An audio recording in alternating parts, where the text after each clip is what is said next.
So you probably right now have friends in your life, which maybe you've known for a long time. Maybe you do get on, maybe you are like-minded to some aspect, maybe you do the same sort of things, maybe you have grown up together, maybe you've just been friends with them for so long that you feel, you can't get rid of them. No matter who they are, no matter if you are, different in some way, you just can't get rid of them and you refuse to, right? You care for them too much, you have too much love for them, respect, loyalty.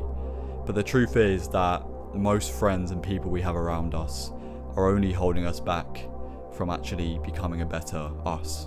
That's what I found in my life. I've had so many friends in my journey so far, so many close friends that I've known for so long, and it's the hardest thing in the world to do, but I've had to let them go. It's not out of selfishness. It wasn't necessarily that I had just massive goals and I felt I needed to get rid of them, like they were flies, just flicking them away, saying, yeah, you know what, you're not part of my journey anymore. That's not what it was about. It was about understanding that they were giving me more negative value exchange than positive. They were making my life worse than they were doing any good, right? Because you can get on with someone, or maybe you've been friends with them for a long time, but if they do bad habits, right, and they do things that don't align with the person and the lifestyle you want to live, and they refuse to quit that, and they refuse to, change or, move on from that, then you've outgrown them, and you have to accept that not everyone in your journey, friends, relationships, no matter who, is going to be there forever.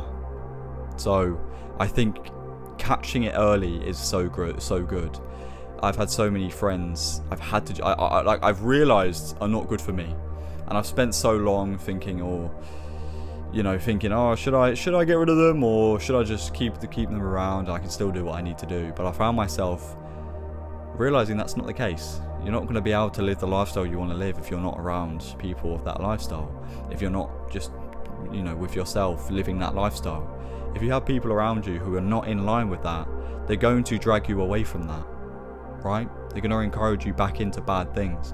You find that a lot of friends don't have as much respect or loyalty necessarily for who you are and your choices. It was what you had to offer them, which they respected at the time, right? Because you did maybe the same sort of things as them.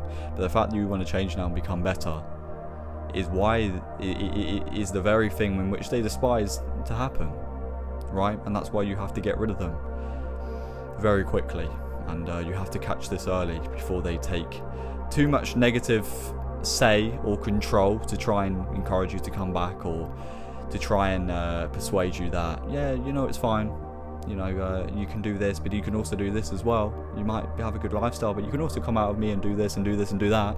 No, you have to go all in, you have to lock in. There's always why you hear that term, why I always use the term lock in, because it's fully locked in with everything. Habits, lifestyle, friends, everything has to be locked in. If one of these things come out of place, it all falls apart. The foundation and the backbone all falls apart. Nothing works out. So I think friends are one of the key points here. I think environment is a better term here, right? If you're around a negative environment of individuals, you're going to become like them. You just are. And I found myself doing that, so I just had to step away. I had to cut them off. So I know it's hard. You've had these friends you've known for a while, close friends in which you believe are good people. But it's not necessarily about them being good people. It's whether or not they do good things. If they actually add good value to your life, or if they hold you back from becoming the person who you want to be, or who you should be. And a lot of that is because of them. That's when you need to cut them off, because you've outgrown them. And it's sad, but it's true, and the truth is necessary for growth. So cut them off, get rid of them. And I know it's going to be harsh. It will get easier when you know and you learn, and you actually feel how much better your life gets. You actually see how much better you become as a person when they are no longer there. So it's going to be tough. Cut them off, let them go, and I promise you will grow a lot more.